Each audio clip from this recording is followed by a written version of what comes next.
vous utilisez ici, permettez-moi, pasteur, de faire ça. Papa na singo permission na sala yango. Ne sont pas de très très bonne qualité. Exactement, il y a malamu te. Ces micros-là coûtent 200 € à peu près. Ben lobeli oyo ezaka kana prix à 200 €. Je veux que des gens prennent l'engagement d'acheter ces micros-là. Na lingi komona batu kosomba yango. Avant de commencer, qui vont nous aider à acheter ça. 200 €. Je n'ai pas l'habitude de faire ça. Les gens qui me connaissent savent que je ne parle pas d'argent. Qui vont prendre l'engagement de nous acheter ça. 200 €. Excusez-moi, pasteur, malgré que j'ai. Voilà. Papa, 200 €. Le frère est là. Qui d'autre va? Le frère Doudou. Qui d'autre? La sœur. Qui d'autre? Prenez le nom. Prenez le nom. Frère Ange, prends le nom des gens. Et qu'ils te disent combien ils vont donner pour ces micros-là. Moi, ça c'est mon fils Edgar qui m'avait acheté. Avec son argent alors qu'il était encore demandeur d'asile.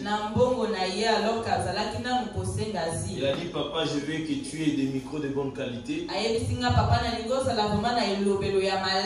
Il est allé et il a acheté ça.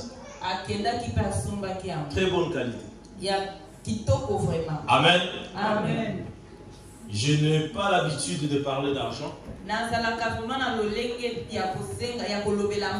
Et les gens avec qui nous prions savent que je ne fais jamais ça. Mais pour le besoin de cause, nous devons parfois aller au-delà de ce que nous sommes. Nous allons fermer cette parenthèse. Et nous allons revenir pour ce que nous sommes venus faire aujourd'hui. Nous sommes là aujourd'hui parce que nous voulons parler de quelque chose. Nous avons commencé notre enseignement qui a pour thème regarde et fais conformément au modèle que tu as vu. Conformément au modèle que tu as vu. Kolandisa. Kolandisa eloko oyo monaki. Alléluia. Amen. Fais conformément au modèle que tu as vu.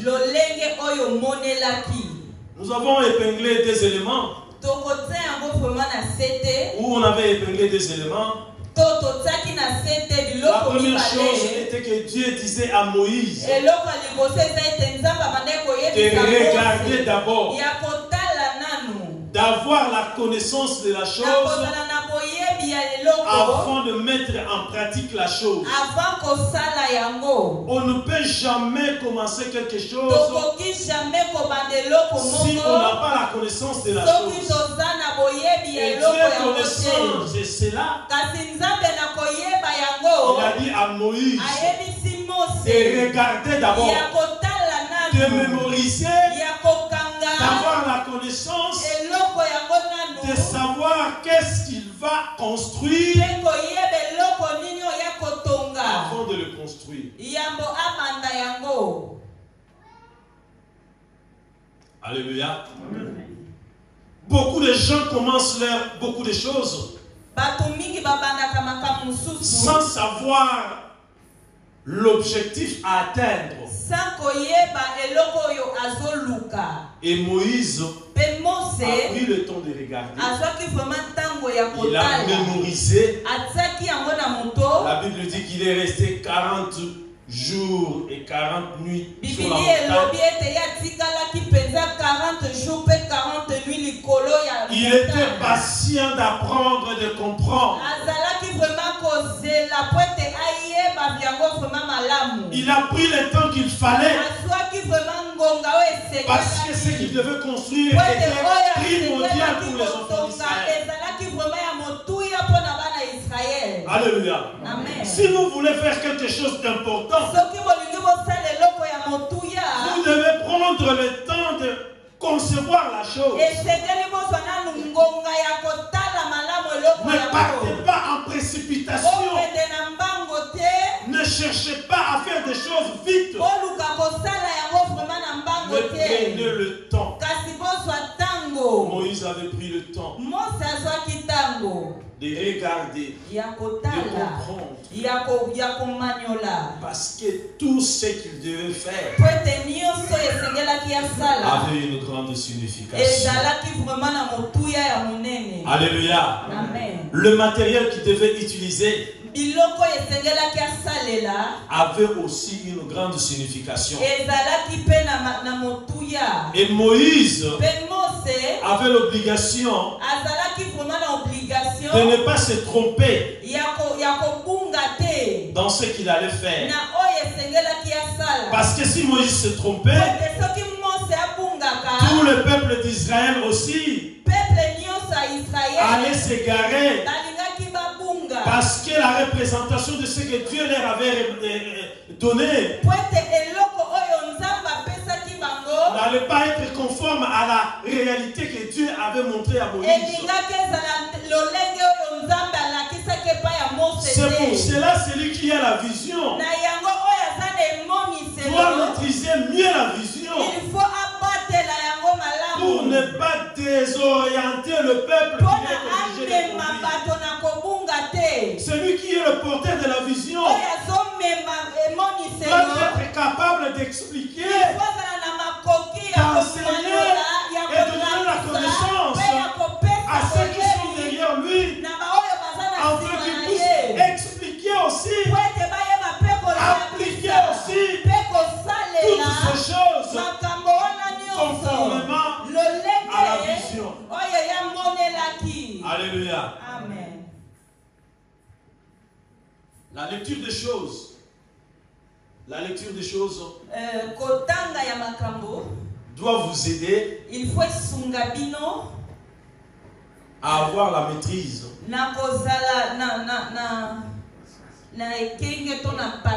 Non, maîtrise dans le sens il y a être capable, avoir la capacité d'accomplir la vision telle qu'elle était. Alléluia. Amen. Il y a un problème? Ça va. Ok. Amen. Amen. Alléluia. Amen. On peut commencer. Hein? Amen. Alléluia. Donc là, je disais que Moïse avait pris le temps de mémoriser la chose.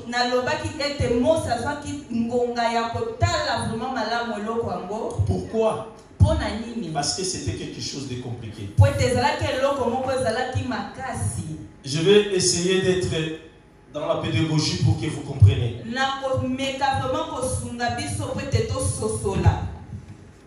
Quelqu'un va m'aider.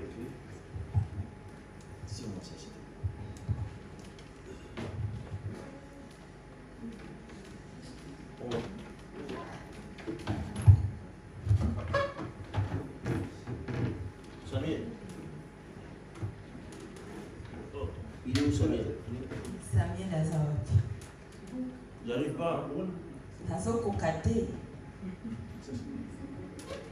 Voilà. C'est bon. Amen. Ben, je l'appelle toujours lui. Hein. Alléluia. Amen. Voilà ce que Moïse avait vu. Tout ce que vous voyez ici, c'était des matériaux qui devaient être conformes à ce que Moïse avait vu.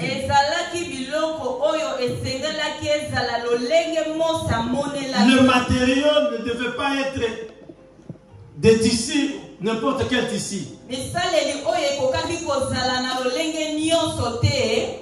Les tissus qui sont là ne sont pas les mêmes de ceux qui sont là. Et les tissus qui sont dedans ne sont pas les mêmes. La couleur même des tissus avait des significations. Donc Moïse devait reconstruire ça avec les détails prêts. lisez dans les livres d'Exode, vous verrez que Moïse a repris conformément au modèle qu'il avait vu.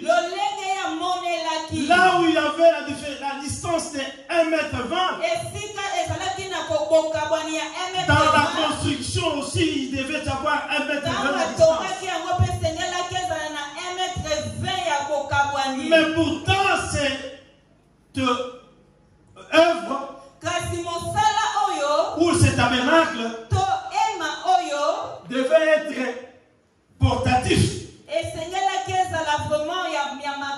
Qu'on pouvait transporter. Donc de temps en temps, on devait on devait démonter, voilà. On devait le démonter et puis les reconstruire ailleurs. À chaque fois dans le désert, là où ils se posaient, ils organisaient les camps et ils reconstruisaient les tabernacles. Les camps des enfants d'Israël est à côté. Ça, ce sont les tentes des enfants d'Israël. Et ça, c'est le tabernacle de Dieu. Et il devait, à chaque fois qu'il se positionnait quelque part, positionner aussi ces tabernacles. Et ça devait toujours avoir le même position. Mais dedans, là aussi, il y avait des éléments et des ustensiles qui avaient des places précises. Alléluia. Le pain de proportion. Alléluia.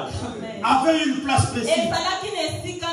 L'arche de l'alliance que vous voyez ici avait une place là-dedans. On ne pouvait pas le mettre n'importe où. Il y avait des places bien déterminées. L'hôtel de feu ici, là où nous sommes ici aujourd'hui, avait une place. J'insiste sur la place. L'importance de chaque élément à sa place. Parce que si dans la vision, chaque élément n'est pas dans sa place, la vision perd son sens.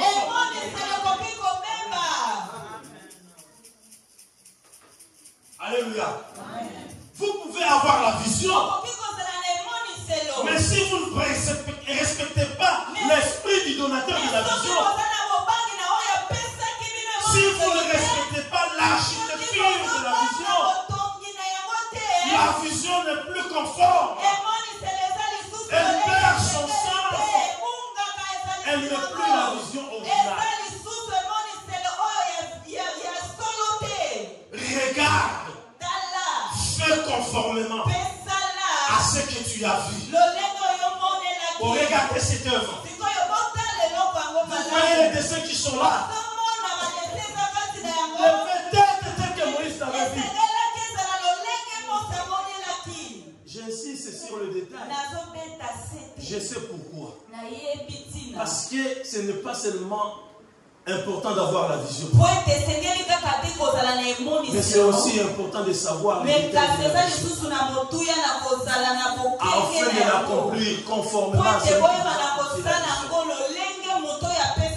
a. Et Moïse, lui, dans l'accomplissement de la vision, ou dans la mise en œuvre de la vision, la Bible explique que Moïse a été trouvé fidèle parce qu'il a transcrit conformément à la vision.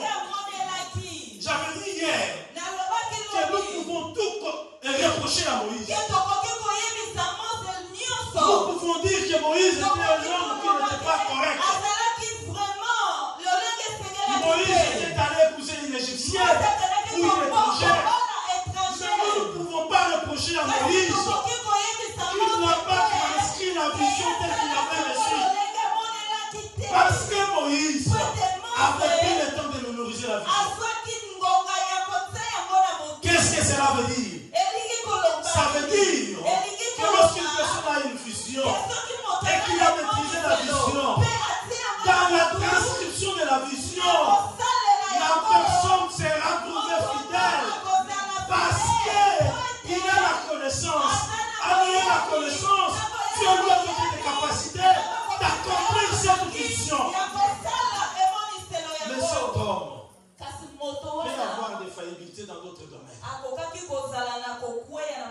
Alléluia. Mais pas sur la vision. Parce que la vision, ça fait partie de lui.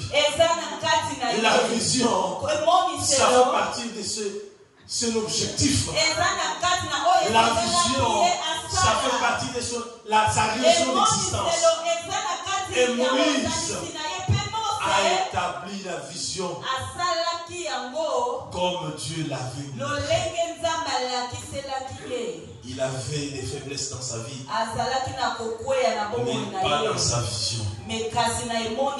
Lorsque vous voyez un homme de Dieu faillir dans l'accomplissement de la vision, vous devez vous poser la question: est-ce qu'il avait bien regardé?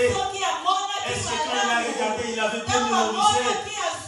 Est-ce que quand il a mémorisé, il a eu les capacités? Ou est-ce qu'il a copié une vision de quelqu'un qu'il a vu entendre?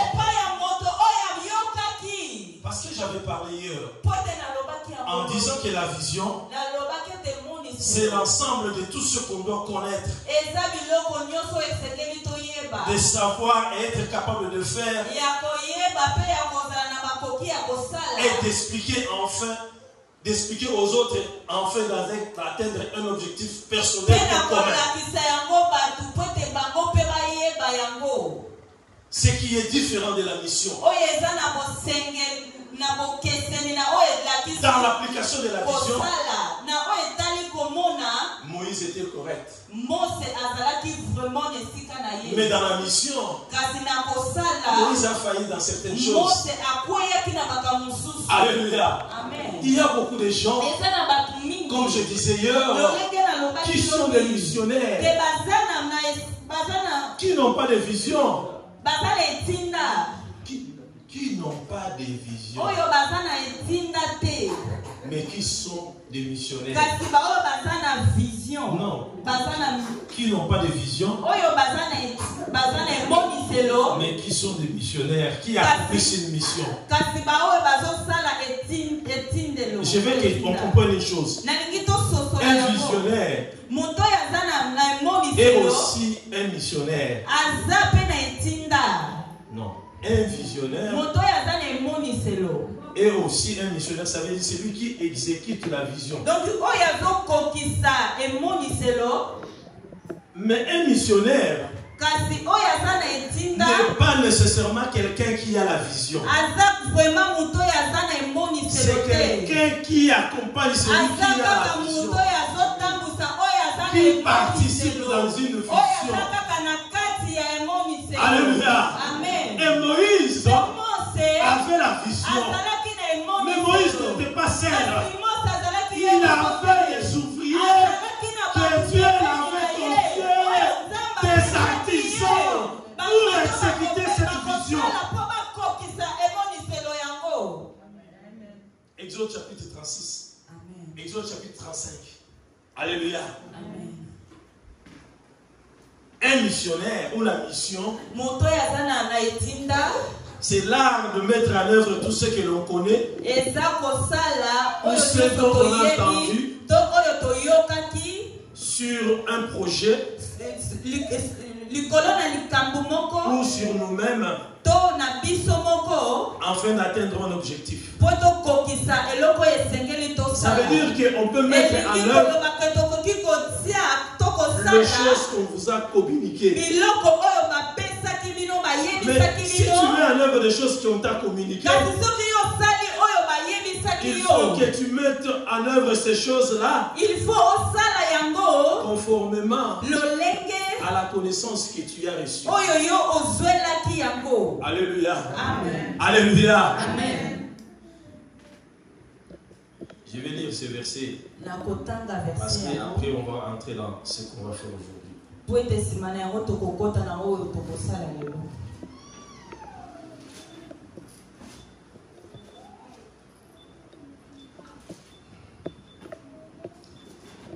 Exode chapitre 36. Vous allez m'excuser, mais je vais enlever ma veste. Je ne peux pas.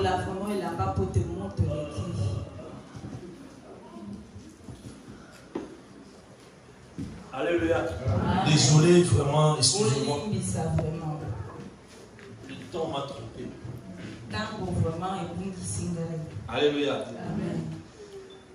Betsaël, Oliab et tous les hommes habiles en qui l'Éternel avait mis de la sagesse et de l'intelligence pour savoir et pour faire exécuter les ouvrages destinés au service des sanctuaires selon tout ce que l'Éternel avait ordonné à Moïse. Alléluia. Amen. Ici, ils avaient reçu la connaissance de mettre en pratique ce que l'Éternel avait ordonné à Moïse. Vous comprenez? C'était des missionnaires qui avaient la mission de mettre en œuvre ce que Dieu avait dit, non pas à eux, mais à Moïse. Alléluia. Amen. L'église Hôtel de Fées n'a qu'un seul visionnaire.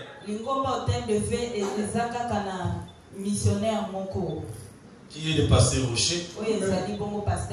Et vous devez écouter et exercer les choses conformément à la vision. Alléluia. Amen. Au chapitre 37, La 37. Betsaël fit l'arche de bois d'acacias. Sa longueur était de 2 coudées et demi, sa largeur d'une coudée et demi et sa hauteur d'une coudée et demi. Ici, on explique en détail les longueurs, les largeurs de tout ce qu'il devait faire.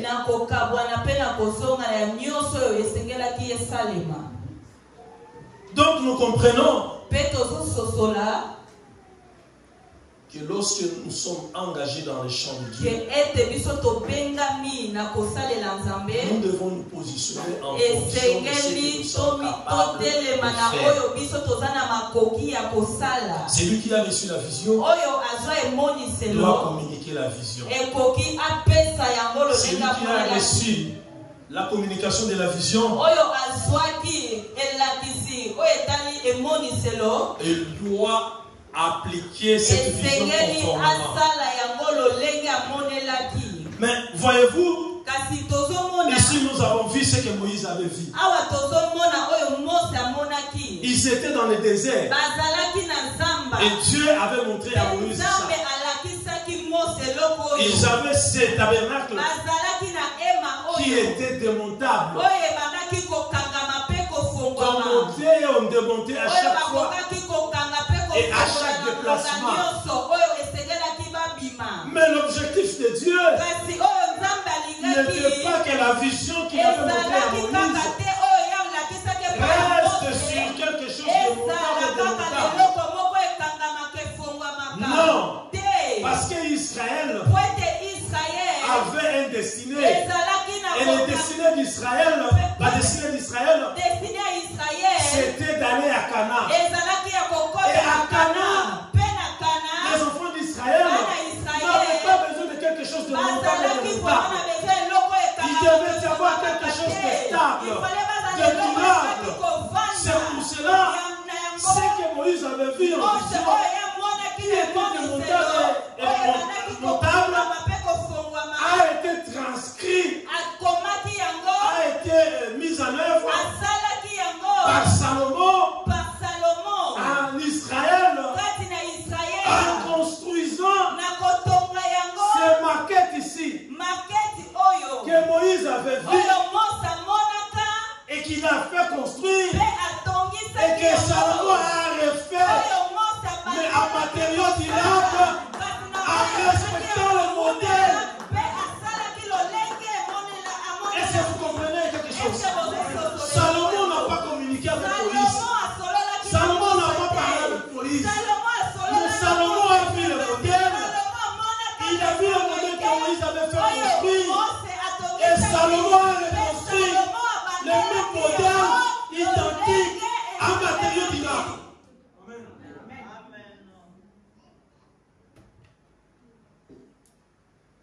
Alléluia. Salomon a pris le même matériel. Il a pris le même il a construit en matériel. Je vais vous dire une chose. L'évangile que Paul a prêché, c'est là le même évangile que nous prêchons aujourd'hui. L'évangile ne suit pas la mort. L'évangile ne suit pas l'évolution. La parole de Dieu reste la même. On ne peut pas modifier la parole en fonction des temps et des circonstances. Non, ce que Jésus a dit, c'est ce que nous disons. Peu importe l'évolution de la société, l'évangile n'évolue pas malgré tout.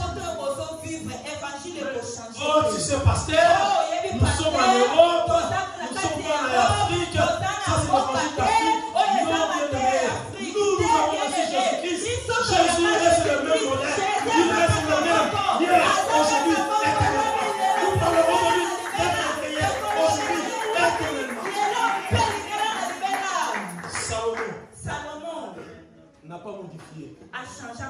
Il n'a pas dit que non, moi j'ai reçu la science, la connaissance. Mais pourtant la Bible dit que Dieu avait donné à Salomon la sagesse que Moïse n'avait pas. Il avait donné la connaissance que Moïse n'avait pas. Mais Salomon est resté fidèle à l'image que Moïse avait reçu. Parce que c'est Moïse qui avait reçu la vision. Je dis toujours que Dieu me donnera des enfants. Mais je prie que ces enfants-là gardent le message. Ils gardent le message. Ils gardent le message. Même si Dieu les utilise plus que moi. Mais s'ils sont fidèles au message, s'ils sont fidèles au modèle, s'ils sont fidèles au modèle, je serai heureux. Salomon a dit on va construire. Mais Salomon avant lui, c'est son père qui avait eu l'idée de construire. Donc qu'est-ce qu'il a fait? Il a remis tous les matériels, le bois de la casasse, tous les tissus, tout ce qui était décrit. Et Dieu a dit, ce n'est pas toi, parce que ton main on descend, c'est ton fils qui va construire. Mais ce fils qui a reçu la sagesse, la connaissance, plus que son père, plus que David, plus que Moïse, plus que les autres, il n'a pas modifié. Il est resté conforme. L'attente que vous avez vue ici, ça, c'est ça.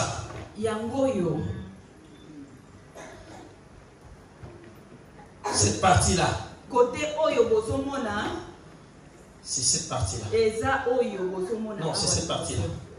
Et de ce côté, il y a des chambres dédiées aux gens qui travaillent. Si vous regardez ici, il y a des portes. Si vous regardez ici, il y a des portes.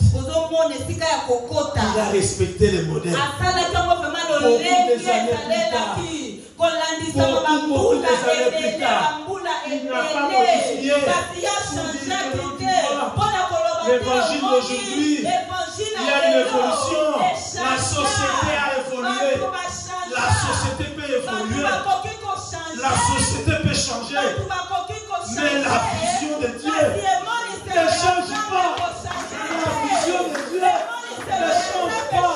C'est pour ça qu'on dit que Dieu est toujours derrière sa parole. Parce que quand il donne une parole, il l'accomplit. Il ne change pas en fonction du temps. Il ne bouge pas. Il n'est pas comme ça. Il reste fixe. Nous avons reçu l'évangile de nos pères. Et nous disons dans notre foi que nos pères qui sont morts vivants et qui sont décédés sont fiers parce que nous accomplissons fidèlement l'œuvre telle qu'elle nous a été enseignée. Le temps ne nous a pas changé. Les circonstances ne nous ont pas changé. L'Europe ne nous a pas changé. changer. Parce que j'ai le veste maintenant, je commence à prêcher l'évangile comme une personne de veste. Parce que j'ai une voiture, je commence à marcher, à venir en retard. Lorsqu'on m'attend pour prêcher, à venir 1 heure et demie après. Non, on m'a dit, tu dois être au rendez-vous. Lorsque le Seigneur dit 15h, 15h.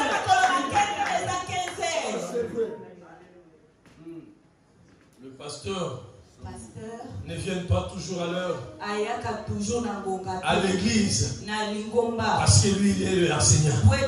Non, Jésus-Christ est à... Ici on avait dit Christ est là à midi. Alléluia. Nous devons transcrire conformément au modèle que le temps ne change pas les choses. Est-ce que vous avez compris? Que le champ ne change pas les choses. Que l'environnement ne change pas les choses. Pourquoi? Parce que la doctrine de Jésus-Christ, elle n'évolue pas. Alléluia. Amen. Parce que la doctrine en elle-même, c'est l'ensemble des principes et des opinions. C'est l'ensemble des principes. Ensemble des principes.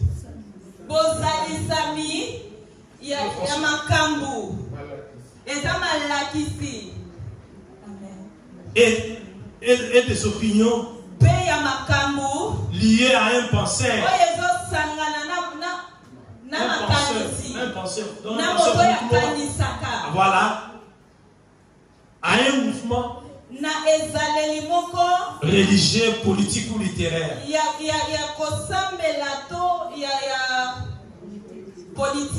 Donc, la doctrine, c'est le synonyme de l'enseignement. L'enseignement qui est une notion de principe. Qui est une notion et de principe. Que quelqu'un professe dans le but de diriger une action ou d'interpréter les faits. De diriger une action ou d'interpréter les faits. Est-ce que la doctrine de Jésus change en fonction du temps? Est-ce que la doctrine de Jésus change en fonction des circonstances? J'ai suivi le pape dire quelque chose que nous devons regarder un peu dans l'évangile pour qu'on puisse voir qu'il y a des versets qui sont dans la Bible qui sont un peu conformes au temps du Moyen-Âge. Non. Le Moyen-Âge est arrivé après l'avant-Moyen-Âge. Mais avant le Moyen-Âge, il fit la parole. La parole qui a été, qui n'évolue pas, elle reste le même. Donc nous ne pouvons pas changer ce qui a fait exister le temps par rapport au temps. Parce que la parole n'a pas de temps.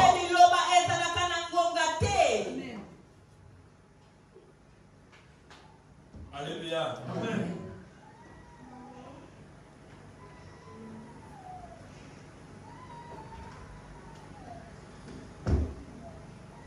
Si vous voyez une communauté qui évolue avec la parole en fonction des temps et des circonstances, cette communauté n'est pas dans la saine doctrine. J'ai toujours dit que l'État a autorisé les mariages pour tous. Mais cela n'est pas conforme à la parole de Dieu. Parce que si nous lisons dans les livres de Lévitique, nous voyons qu'il est interdit aux hommes ainsi. Donc si nous dans l'église, nous voulons ajuster l'évangile en fonction de cette réalité-là, non, nous ne sommes plus dans le vrai. Si nous, le pasteur, nous voulons faire les spectacles comme des cachets, nous ne sommes plus dans le vrai. Alléluia. Parce que dans le vrai, nous devons nous focaliser sur le principe fondamental qui est la doctrine de Jésus-Christ. Ce sont les enseignements et les principes divins qui donnent un sens à un peuple, à un groupe de gens qui sont appelés à atteindre un objectif. Pourquoi j'ai dit toutes ces choses? J'ai dit toutes ces choses pour vous faire comprendre que si la vision est donnée, elle est donnée pour un objectif. Il ne faut pas qu'entre le temps de la vision et le temps de la réalisation, il y a des modifications. Non, la vision doit être conforme au modèle réalisé. C'est pour cela que vous avez vu ce que Moïse avait vu, qu'il a transcrit par l'âge, a été construit par Salomon en temple conformément au modèle. Le temps n'a pas changé les choses. Alléluia. Amen. On n'a pas pris une autre tribu pour les positionner dans la tente. Il y avait que les Lévites qui étaient choisis, qui sont restés. Ils ont évolué. Alléluia. Amen. De temps en temps, même en Israël, avant la construction du temple, on venait parfois, on prenait l'arche de l'alliance par les ennemis. L'arche partait, les ustensiles étaient éparpillés. Mais lorsque Israël est récupéré, il remettait chaque chose à sa place. Il remettait chaque chose à sa place. Et celui qui ne faisait pas les choses conformément, il était frappé. Alléluia. Lorsque les enfants d'Israël ont récupéré l'arche, l'arche devait être portée par les Lévites. Mais eux, ils ont pris l'arche, ils l'ont mis sur l'âne. À un moment donné, l'arche a failli tomber. Et il y en a ceux qui sont venus pour soutenir l'arche. Dieu a frappé parce qu'ils ont copié l'arche sur le pôle des sacrificateurs. Vous savez pourquoi? Parce que dans l'arche, il y avait la manne, qui était le synonyme de la parole. C'est les sacrificateurs qui doivent être portés de l'arche de l'alliance. Oh, bien-aimé, beaucoup de gens comment dirais-je, ils sont devenus serviteurs de Dieu. Ils se sont improvisés moralement pour porter l'arche. Alors que lorsqu'il est devant, vous sentez qu'il n'est pas sacrificateur. Vous sentez qu'il n'a pas la connaissance. Qu'il n'est pas celui qui a été appelé à porter l'arche.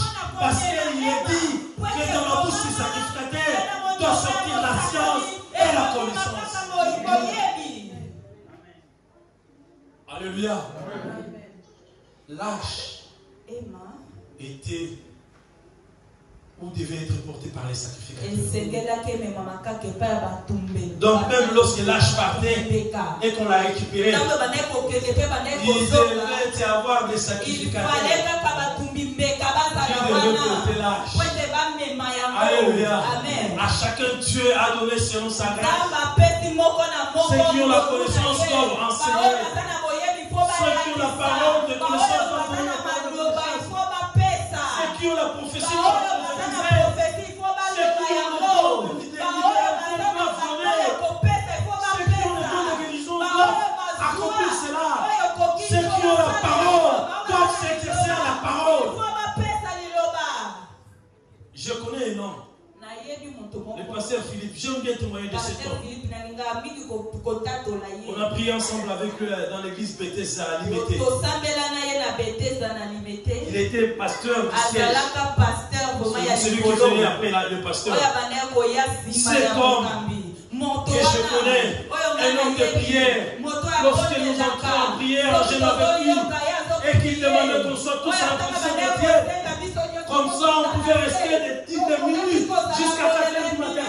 Mais cet homme, depuis que je l'ai connu, il ne veut jamais parler à la. Alléluia. Nous, on était là, à prier là, à parler. Mais lui, il priait, il priait comme ça, il priait qui tombe, il était là. J'ai observé, je me suis posé la question, est-ce qu'il n'a pas l'esprit? Non, il a l'esprit, mais il a compris que Dieu ne lui a pas donné la parole, il n'a pas fondé les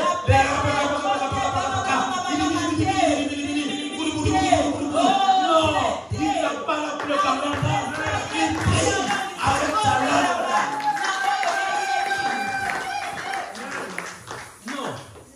Nous voyons des gens chanter même en langue. Mais comment nous allons interpréter ces chants? Alléluia. Chacun doit accomplir ce que le Seigneur lui a posé dans sa tâche conformément à la vision. Quelle est la vision de Dieu? La vision de Dieu, c'est que nous tous, au jour de l'enlèvement, que nous participons tous à l'enlèvement. Et lorsque nous serons au ciel, il n'y aura pas de docteur, il n'y aura pas de pasteur, il n'y aura pas d'évangéliste, il n'y aura pas de celui qui a la connaissance et celui qui n'a pas la connaissance. Nous serons tous des novices parce que nous tous, nous ne connaissons pas ce qui se passe au ciel. Lorsque nous serons au ciel, nous allons tous apprendre à faire, à vivre conformément. Personne ne sera avant quelqu'un. Donc, accomplis la tâche là où tu peux l'accomplir, mais conformément à la vision. Alléluia. Amen. Est-ce que vous avez compris? Je n'aime pas trop donner de versets quand j'enseigne, parce que beaucoup de versets ne servent à rien si vous ne maîtrisez pas ce que je veux dire. L'essence de ce que je dis est plus important que beaucoup de versets, parce que je peux vous donner beaucoup de versets mais vous n'avez rien compris. Non, je veux que vous compreniez que restez à votre place conformément à la paix, accomplissez la vision.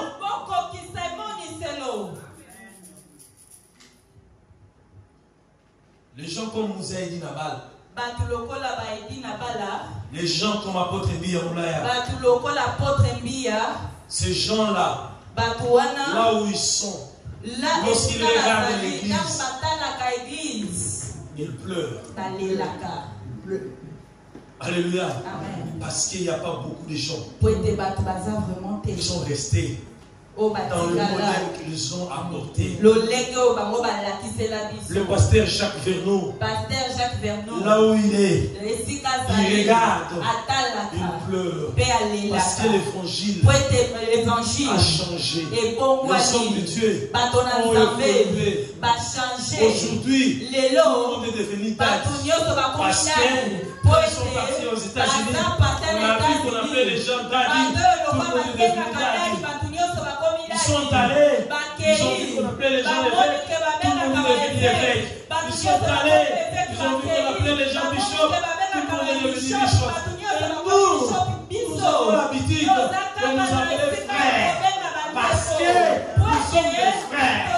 Les frères, vous voyez, c'est un messager, c'est un serviteur de Dieu. On l'appelle frère. Et ce n'est pas parce qu'on l'appelle frère qu'il n'est pas serviteur de Dieu. Nous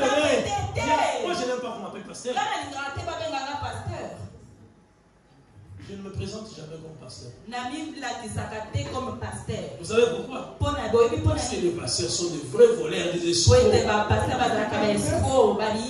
Alléluia, pas tout ça. Quand tu pars quelque part, tu dis pasteur, le premier réflexe, on te regarde un peu comme ça. Moi j'aime qu'on m'appelle frère. Parce que je suis le frère de Jésus-Christ. Alléluia. Parce que le Seigneur lui-même, il n'a pas précipité les choses pour chercher à ce qu'on appelle Seigneur. Parfois même lorsqu'on l'appelait maître, il disait mais pourquoi tu m'appelles maître? Alléluia. Amen. Restez ce que vous êtes et ce que Dieu vous a confié. Alléluia. Amen. Parce que si vous sortez de cette vision, de ce que Dieu avait tracé, vous n'allez pas accomplir la tâche. Nous voyons que tout ce qui a été dans le tabernacle avait un symbole, avait une signification. L'or, l'argent, les reins, le bleu, tout, fin l'air, toutes ces choses-là. Si vous lisez attentivement, vous verrez que ces choses-là avaient une signification. Mais Dieu, après avoir donné à Moïse cette vision pour permettre à ce que le peuple d'Israël soit un royaume de sacrificateurs, un peuple élu, une nation sainte, Dieu a constaté que le peuple d'Israël n'a pas atteint l'objectif. Il fallait donner une nouvelle vision. Interpréter cette vision d'une autre manière. Dieu va envoyer un nouveau tabernacle. Alléluia. Amen. Alléluia. Amen. Vous connaissez le nouveau tabernacle de Dieu? Vous ne le connaissez pas?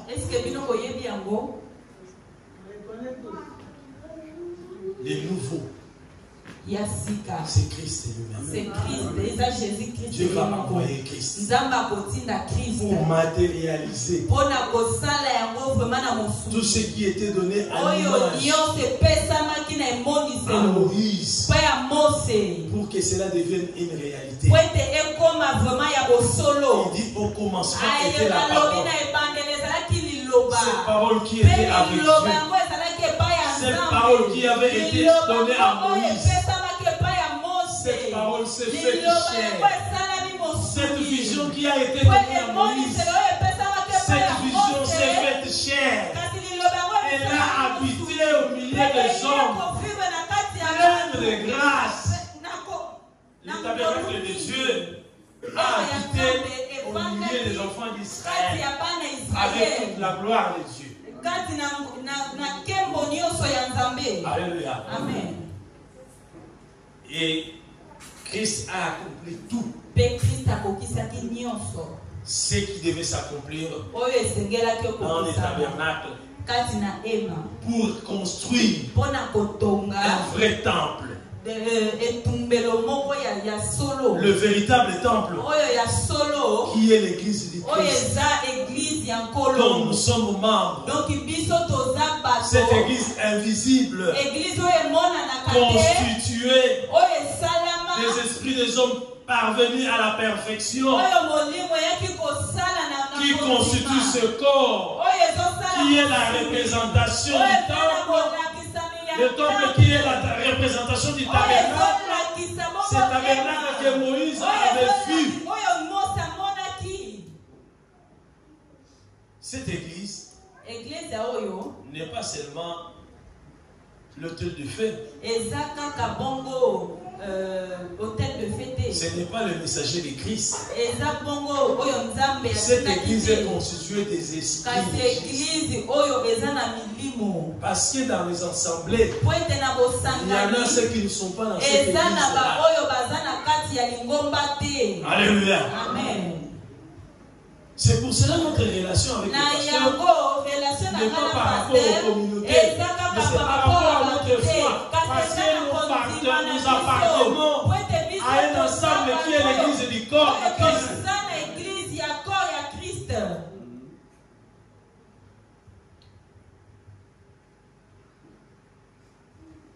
Mais comment construire ce corps de Christ? Et nous allons maintenant voir ce que Paul dit. Je suis dans le livre des 1 Corinthiens. Chapitre 3. Chapitre 3.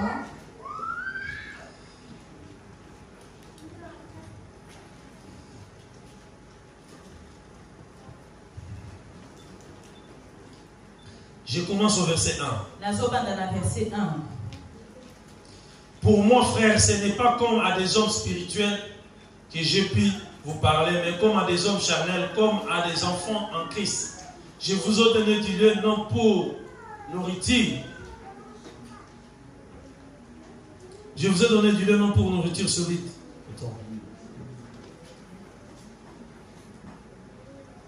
Non, je vais commencer au verset 5 plutôt. Qu'est-ce qu'est donc Apollos? Qu'est-ce qu'est donc Paul, des serviteurs par le moyen duquel vous avez cru, selon que le Seigneur l'a donné à chacun? J'ai planté, Apollos a arrosé, mais Dieu a fait croître. En sorte que ce n'est pas celui qui plante qui est quelque chose, ni celui qui arrose, mais Dieu qui fait croître. Celui qui plante et celui qui arrose sont égaux, et chacun recevra sa propre récompense selon son propre travail.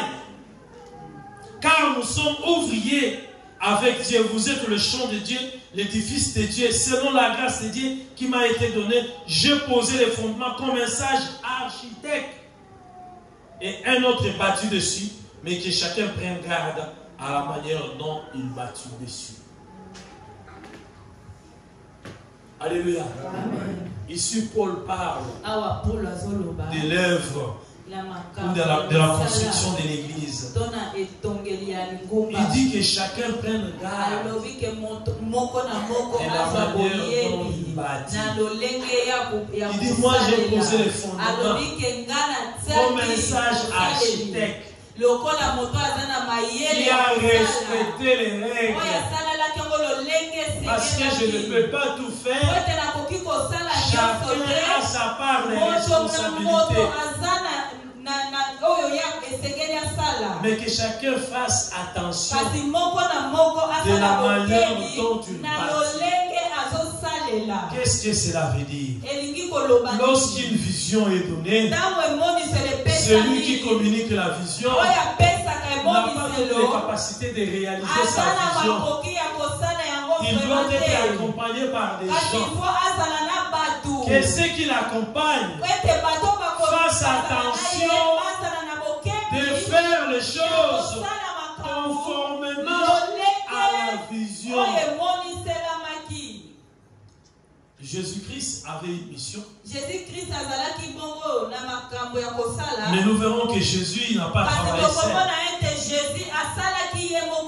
Il y avait des hommes et des femmes qui accompagnaient Jésus. Alléluia. Amen. Des hommes et des femmes qui l'accompagnaient pour réaliser son ministère.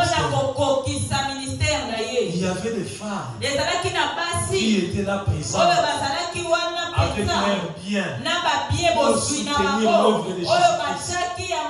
Où sont les maris de Magdala? Où sont les marques d'aujourd'hui qui sont à côté de Jésus pour réaliser la vision? L'œuvre de Dieu ne se fait pas seulement avec des prières, mais l'œuvre de Dieu se fait aussi avec l'argent. L'œuvre de Dieu se fait aussi avec les biens. Jésus pouvait dire, non, moi je vais commencer à faire des miracles. À chaque fois qu'on fait un miracle, à chaque fois, non. Il a laissé ces femmes-là apporter leurs biens dans l'église pour accomplir. Même Moïse avait demandé aux enfants d'Israël d'apporter de l'or, de l'argent, les reins pour la construction du tabernacle. De même aussi, David avait rassemblé des choses, des matériaux pour la construction du temple. On lui avait même donné le terrain gratuit. Il a refusé. Il a dit, je ne consacrerai pas ou je ne construirai pas à Dieu quelque chose de gratuit. Je dois payer. Alléluia. Où sont les mariés et les martres? Alléluia. Les Suzanne d'aujourd'hui et d'autres femmes qui accompagnaient Jésus dans le ministère. L'Europe ne vous a pas changé. Autrefois en Afrique, vous payez votre dîme. Vous étiez toujours les premiers à apporter votre offrande de libéralité. Vous étiez ceux qui pensaient à l'épanouissement de l'évangile. Vous apportez des chaises. Mais aujourd'hui, le calcul de l'Europe vous a changé. Vous ne voulez plus apporter. Vous ne voulez plus contribuer. Oh non, nous on va prier. Nous on va intercéder. Non, bien aimé, l'évangile est accompagné aussi avec l'argent. Même Moïse, lorsqu'il avait reçu la vision, il a réuni le matériel, l'or, l'argent, les reins. C'est les hommes qui ont apporté. Alléluia. Vous voulez connaître la vision. La vision doit être accompagnée aussi de votre argent. Il doit être accompagné aussi de votre disponibilité. Il doit être accompagné aussi de votre temps. Les gens n'ont plus le temps pour l'évangile. Les prières de vendredi sont désertes.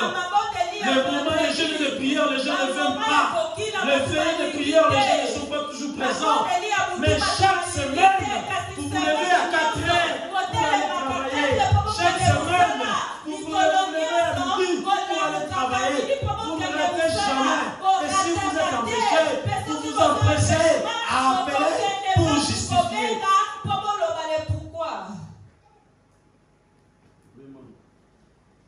La vision de l'Église.